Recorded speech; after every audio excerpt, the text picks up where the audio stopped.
This space was empty. The light was pouring in through the skylight. The chairs, the pews, sidurim were just as they had been when the room was full. The books were set out, the tools in place for normal Shabbat morning service, except there was no one here, just me. This beautiful space that our community had just built for precise moments like these was completely empty. I brought with me a talis, a sidur, a list of page numbers from all the sidurim we imagined people would be using, a written drash, and a water bottle. I was overly prepared for davening alone in the most public way I had ever prayed. Physically, I was alone, my voice echoing off of spaces and their emptiness, but perhaps I was more connected than ever before. A camera in the corner streaming to YouTube to a world of viewers, whether connected to TBA or just browsing videos and happening upon this Shabbat experience.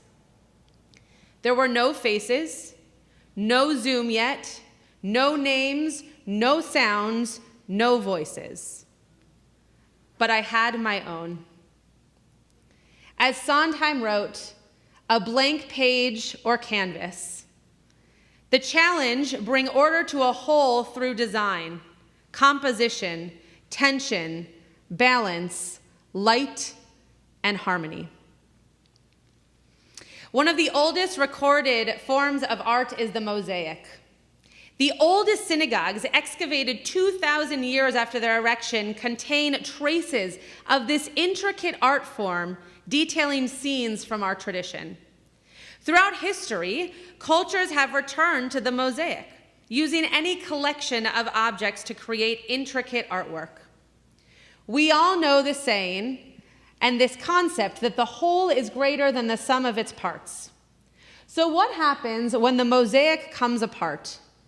Each of the pieces scattered with no clear indication of how it is to be reassembled. What happens when our community is scattered into pieces, each of us pushed in our own direction and instructed not to reassemble? The story tile I shared was the first time I walked into our sanctuary in April of 2020. I was overwhelmed with emotion. I was alone, praying with, to, and for a community of people I couldn't see, I couldn't hear, and I couldn't touch. I teared up, as I did this morning, singing Nishmat Kol Chai, which became a sort of anthem for me this year. I was hit with the juxtaposition of praying for my breath, my soul, to uplift into prayer, and yet in a world where my breath was potentially a weapon, keeping me from praying with others.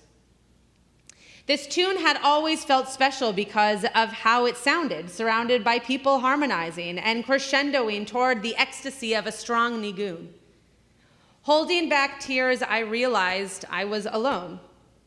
But I was hearing the voices of those singing in the pews. I could imagine people sitting around me just a few Shabbatot before, looking up at the ark and finding peace in this community. I realized I had taken for granted the ability to gather together. My soul and heart were exposed in unexpected ways, cracked open to new views by me and perhaps by you. One modern type of mosaic is the photo mosaic, often made of individual pictures that form together to create one large masterpiece. Each individual tile of the mosaic tells a story, shows a unique image, has its own colors and texture. We can focus on one tile and explore a whole world, or we can stand back, look at the canvas, and appreciate the journey told by many tiles, creating one image. The image is not complete without individual tile choices, just like a puzzle is not complete without each individual piece. The most famous art piece of our people was the Mishkan, the traveling sanctuary. And as we know, every person contributed with their tile. In Shmot 25:2, the verse says, Daber el b'nei Yisrael v'ikchu li truma. Me'et kol ish asher yidvenu libo tikchu et terumati. Speak to the people of Israel, and they shall take for me truma. Each person should bring their truma from that which moves their heart. Each person brings that which is dear to them as a gift to create communal space, a mishkan, the ultimate place where God dwells amongst us. What does it mean to move their heart? Well, Midrash offers a parable of two merchants, one who has silk but no peppers, and the other who has peppers but no silk, a common 2021 metaphor. Once they exchange their goods, each is still deprived of that which the other has. But if there are two scholars, one who has mastered the Mishnah concerning seeds, and the other who knows the Mishnah concerning holidays, once they teach each other, each has both sets of knowledge. They can share in the understanding of holidays and seeds. The point is that each of us has little bits of Torah. Torah unites us in holy community, wholeness, shlemut. We derive from one another the distinctive viewpoint that belongs to each of us. Each individual gave offerings that were joined together to create one tabernacle, a dwelling that would merit the presence of the Shekhinah. When we expose, give, share what makes us who we are, what brings us to engage in community, we strengthen the entirety of us. Our individuality adds to the wholeness. Truma was a donation, a sacrifice, a part of you offered to God. But in donating, you are strengthening that which you contribute to.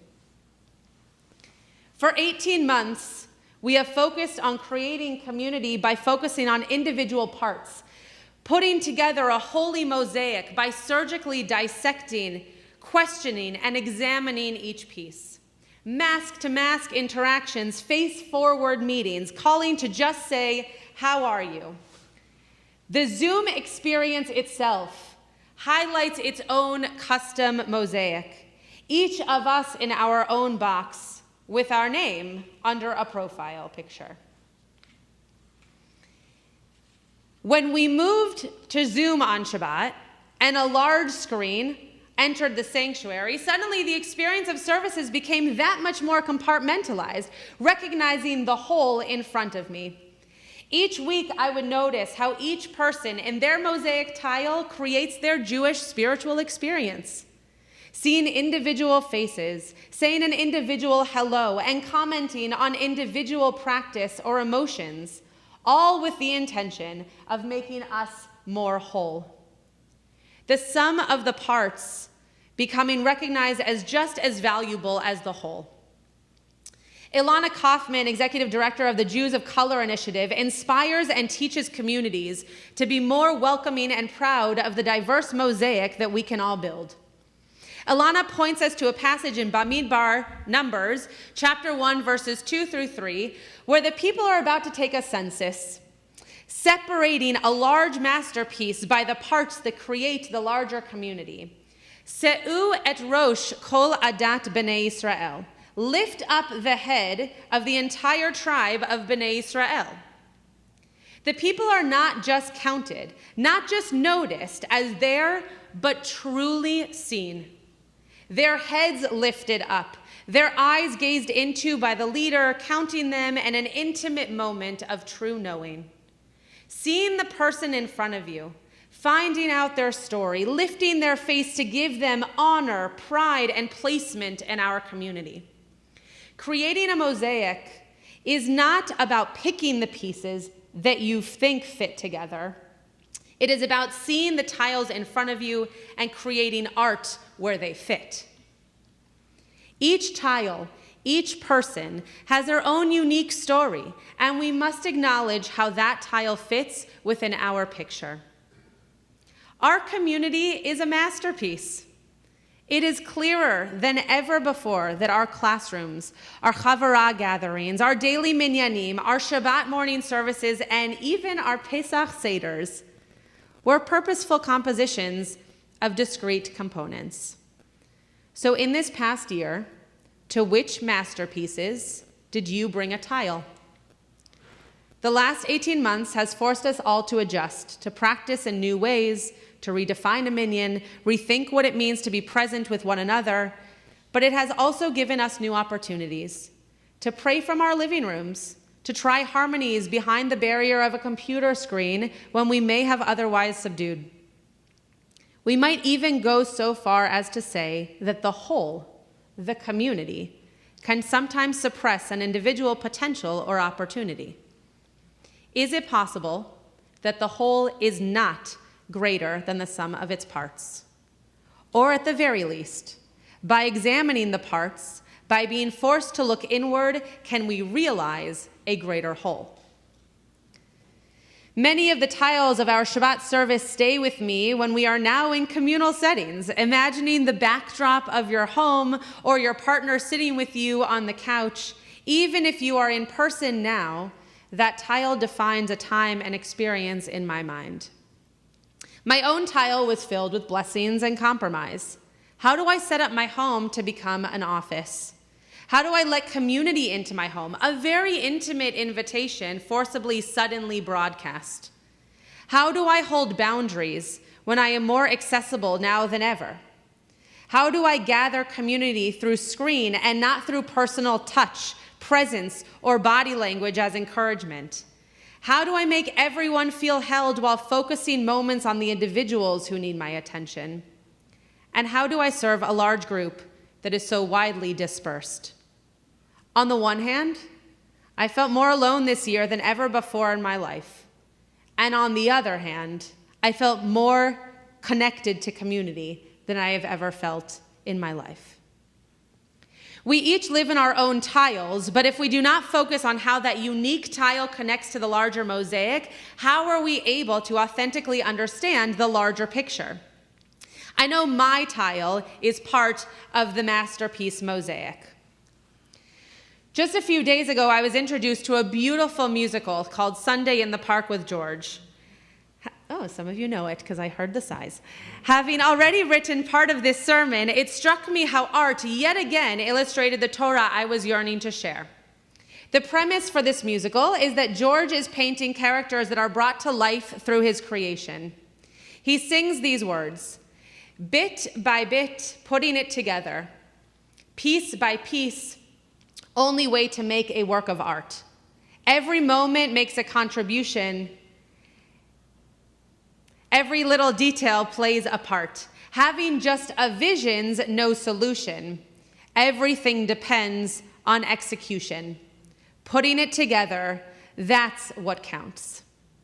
Every tile we bring that shares our story, every truma that we offer that adds our contribution to spiritual uplift, every moment that we recognize someone else's tile and listen to their story, that is what takes our canvas from white and blank to a world waiting to be discovered. We create this story together by focusing on the details, on the individual souls, on the moments where even if we are standing alone, we are part of something together.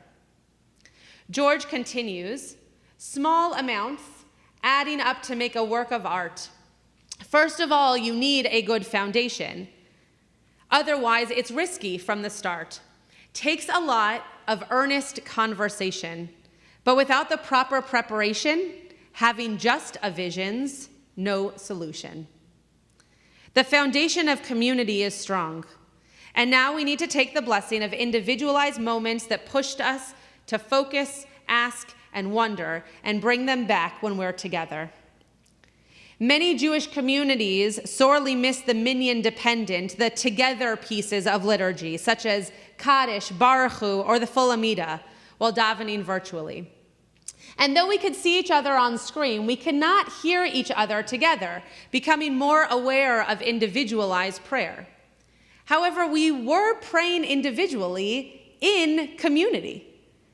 The word tefillah, which we translate as prayer in modern Hebrew, specifically indicates the Amidah in rabbinic literature. In the Gemara, when we hear choreography for tefillah, we are talking specifically about the standing prayer. The word tefillah shares the same root with lehit palel. In colloquial Hebrew, we would say that this is defined as to pray. But this conjunction of tefillah literally means to judge oneself. So why are we only allowed to do the full tefillah, the full amidah, in a minyan when it is defined as the quintessential individual prayer? Because our rabbis and our Jewish communities understand that the deepest we come to our own individual source is when we are influenced by others around us. And the most authentically our communities come to being supportive and welcoming is when we look deeply at our individuals and know them. To pray the core individual prayer, we need to pull ourselves inward, surrounded by the mirrors that are our community. We must remember that this year we created the ultimate mosaic. Community building was intimate, necessary, unique to demographics, and accessible to anyone. COVID pushed us to stare at faces, to learn names, to invite people into our homes, to crack open our hearts in spaces that we would otherwise stay quiet. But we felt the blessing of the tiles coming together, and we cannot lose that. The first week that I led services with people in the sanctuary and a laptop on the bima, just like this, I missed our large screen. Not because I was not happy to be surrounded by people or feeling a movement back towards community and shul, but because I could feel us losing that intimacy of recognizing those individual tiles. What's our shul's photo mosaic? What will be our next masterpiece? What's the tile that you contribute to our community picture? How will you open your world to us and invite us into the tile that without it, we would not be whole? How will each of us bring ourselves up close and engaged? How will we see one another? How will we see into hearts and faces and homes? We are as a jigsaw puzzle. You each add a piece to our puzzle, a tile to the mosaic that tells your story to create our larger vision. We have put together the world's greatest COVID jigsaw puzzle, and we have to figure out how to fit together, how to not lose any of our pieces, and make sure to use every one. Shana Tova.